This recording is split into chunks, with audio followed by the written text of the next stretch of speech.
Chapter 2 Will Work for Food, age 7 to 8 years old. Most people will never understand what starvation feels like. It makes you crazy, Greg. It makes you do things you don't want to do. Imagine you watch your mother eat a piece of bread, and your brain and she tell you to push her over and take the bread, Greg. You understand what that could do to your heart? I love my mother, Greg. So I couldn't live with this feeling. I couldn't believe in my brain to tell me to hurt her, to take the bread. But that's a starvation, Greg. It makes you into a monster, or you die. The rumble has turned into a sore spot. The sound of an empty stomach are something every well-fed person can attest to. The stomach acid is conditioned to break down food over the course of a day. So when it's left unused, it churns and prepares for the work that never arrives. But after many, many days, that sound goes away, and it's replaced with an ache in the same area. The pain isn't like a jab or a pinch, more like a sprained ankle. It's a built-in defense mechanism to ensure the human puts food into the body for nourishment. But when there is no food, not even water or the occasional sweet candy can make it go away. On this morning, after a straight week of almost no real food, Dominic couldn't take it anymore. He rose from the floor, stretched big, dusted his legs off from the usual thin cover of dirt that the dry season would blow into the house, and he headed out to forage. While most boys went to school, Dominic would be educated on the streets. Hunger this bad meant he wouldn't allow himself to lose focus today. He could sense the danger of not eating. His energy, low, but his reserves of adrenaline would be unmatched by his peers. He had a good attitude, regardless. Still a boy, he saw the world with wonder and delight. And he had that ability all kids have to reduce the reality of their suffering by keeping his eyes wide open to the world around him. After just a few miles, he stopped to reconstruct his shoes. A boy's shoes were by far the most important tool in the box.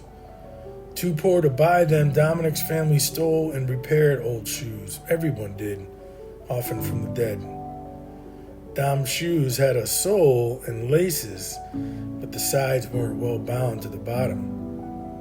On this day, he had to use the lace to make what would look more like a Roman sandal than a shoe. With a tight knot and a few wraps, he was back on the move. He could see the street whores up ahead, and despite his agony, he had some words ready for their often nasty tone. "Good morning, my beauties," he exclaimed. "Hello, mini gooch. Today you are going somewhere important, we see." The gray one was the oldest, the matriarch, who often taught the younger, more marketable girls how to manipulate the men. She was also the one who was quickest to shank you in the ribs with that folklore called the osso, which meant bone. It's said the whores kill their first John after years pass and use his own bones to stab others who are a little too rough.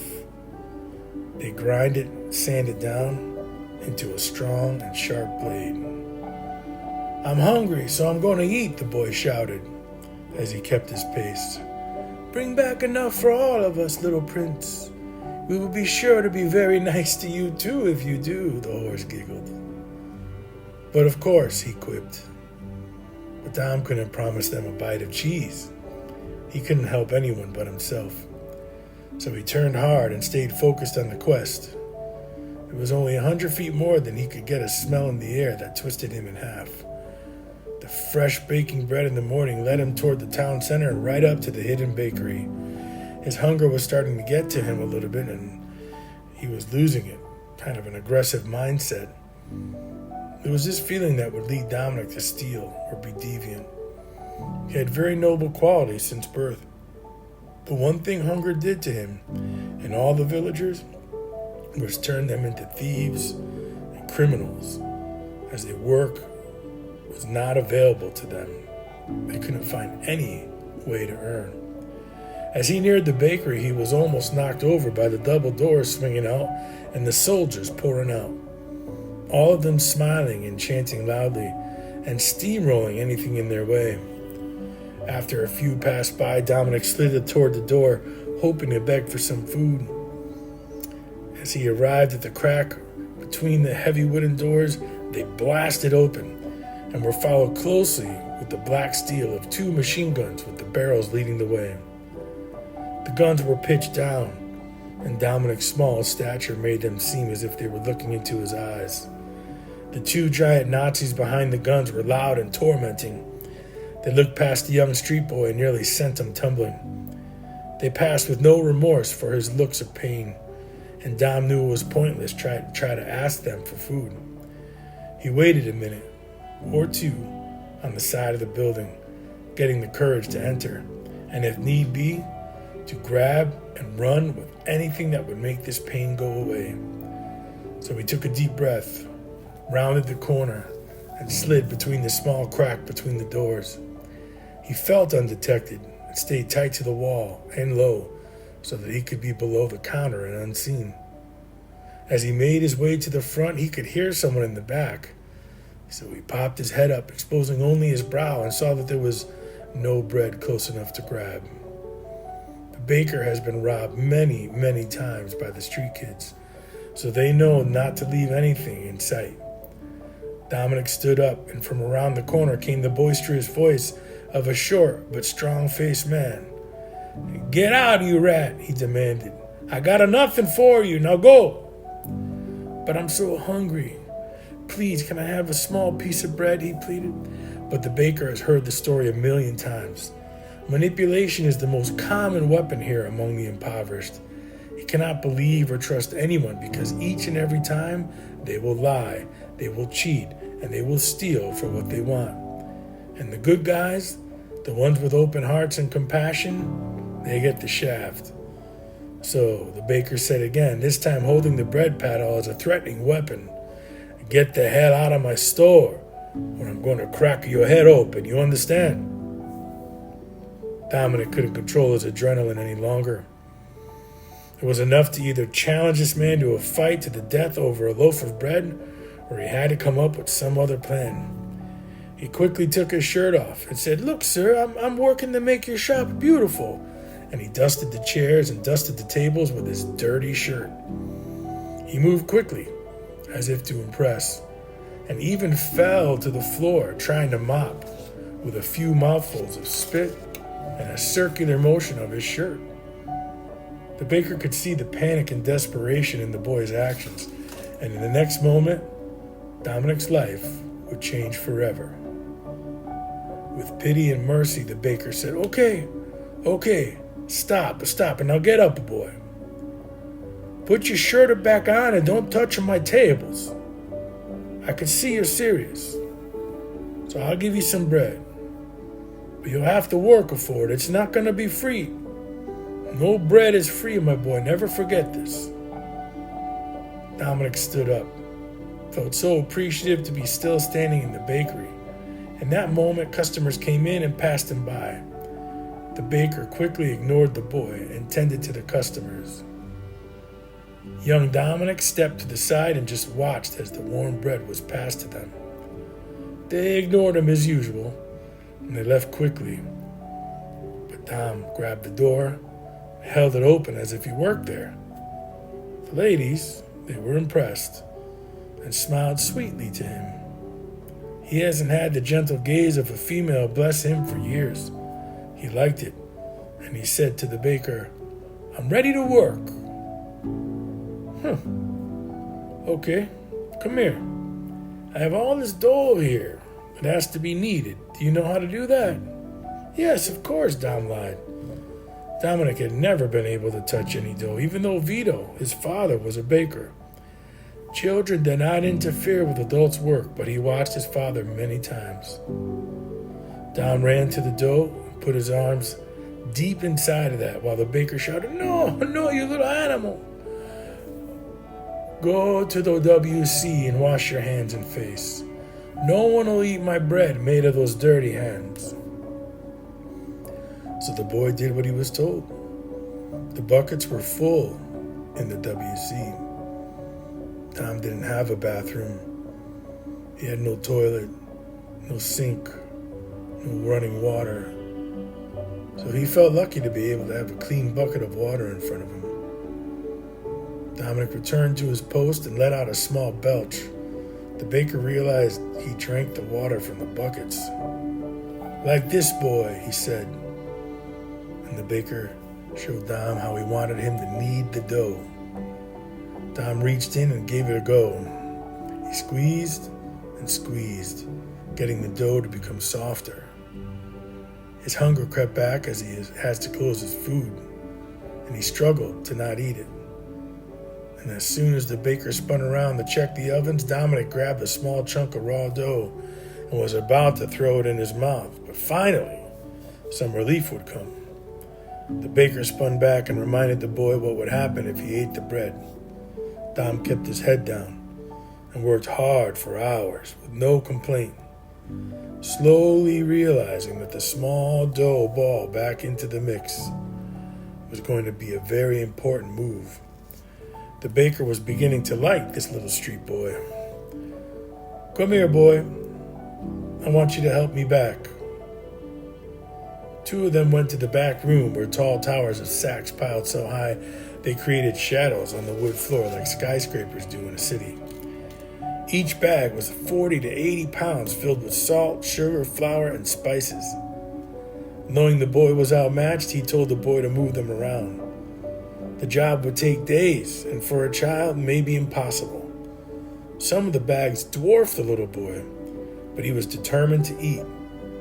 "After you move these, we'll have some bread. How's that?" The baker knew this was an impossible task for a small boy. After further instructing the young boy as to where it all needs to go, the baker left. "Have this finished before I return, you understand?" "Yes, sir," young Dominic answered. And like that, Dom was alone and only feet away from enough dough to fill his aching belly for a week. But he controlled himself. He began the work at hand. Dominic pulled and tugged on the massive sacks with almost no impact. He quickly figured out how to move them without his arms. Bent almost in half, Dom would place the sack on his back and use his broad shoulders like a table. He did this over and over and over for hours. The baker never really left. He couldn't leave his fresh dough with a street boy, unattended. All he really did was head outside to smoke, and he watched the boy work through the windows and the cracks in the wood-paneled walls. Hours and hours passed, and the baker returned from a short walk to see all the bags were moved. He was shocked. Knowing he had a workhorse in his midst, the baker reached in the oven and gave him the hottest and freshest loaf he had. Dominic couldn't control himself. He devoured half of the loaf without knowing, sat on the ground to relish in the feeling of being full. With half a loaf in his hands, Dom knew he had to bring it to Mama. He took his t-shirt off again, sweaty and dirty, and began to wrap the loaf to bring home. "No, boy, no. Don't ruin the bread with your dirty shirt." The baker handed him some newspaper. The boy wrapped up the loaf and held it like a baby. Dominic had a full belly. This wasn't going to happen again for a while. So he just sat there and let the food do its thing. The noises coming from his hollow stomach alarmed the baker. But the baker realized he struck it rich with this little boy. For peanuts, he had the hardest worker he's ever seen. And with a little guidance, Dominic would be on his way. I want you to come back tomorrow and the day after, and I will pay you with bread and some money," the baker said. Dominic couldn't believe what he heard. He would have a job. He'd be given money and bread for his family if he worked in the bakery. He was elated. He hugged the baker, saying, thank you, grazie. Dom took his bread and ran home to share the news. As he got home, he screamed, "Mama, I got a job and the food and the money." Rosa stopped him from waking Vito and asked about his new job. Hours of sharing and gloating, the two of them enjoyed the bread while Rosa prepared his new shirt for the next day. She couldn't believe it. Her son was providing for the family. He was 7 years old. He was like a little man, and he couldn't be more proud. He laid on the floor, tired and ready for the day to end. Rosa could see his excitement, so she blew the candles out, locked the door, and shut the house down around Dominic's new life. He laid there, looking at the ceiling, unable to sleep and ready for the sun to rise again. And it did, right on schedule. Little Dominic bounced out of the house so fast, he wore the old shirt and forgot the one that Mama got ready for the new day. It didn't matter to him. Dominic pushed the doors open at the bakery, and he was met with a smile. The baker shouted, "Good morning," and the two of them worked side by side, mixing the flour, kneading the dough, and sculpting the loaves. Flour was as important to a baker as wood is to a carpenter. No flour, no work. And the hours passed, and the customers took all they had. The boy was mostly hidden in the back and out of sight. The Germans who entered were always cold. They demanded fresh and warm bread to the minute and never paid. Like the mafia, they made it clear that they would cause havoc if they didn't get their way. So the baker played extra nice when they arrived. Dominic couldn't believe how lucky he was. He couldn't ever find food this easily, and here he is surrounded by it. It was hard for Dominic to not eat the bread, even raw, but he didn't. He knew he'd get a beating from his father if he lost this opportunity. The day was long, but Dominic never rested. He never needed to. He kept going and going and going, so much so that the baker would sit and just bark orders. This would be Dominic's most prized ability. He could go and go and go, sometimes for days, with only 4 hours of sleep. Nothing could stop him, and he wouldn't stop until he had enough money to bring home to his mama.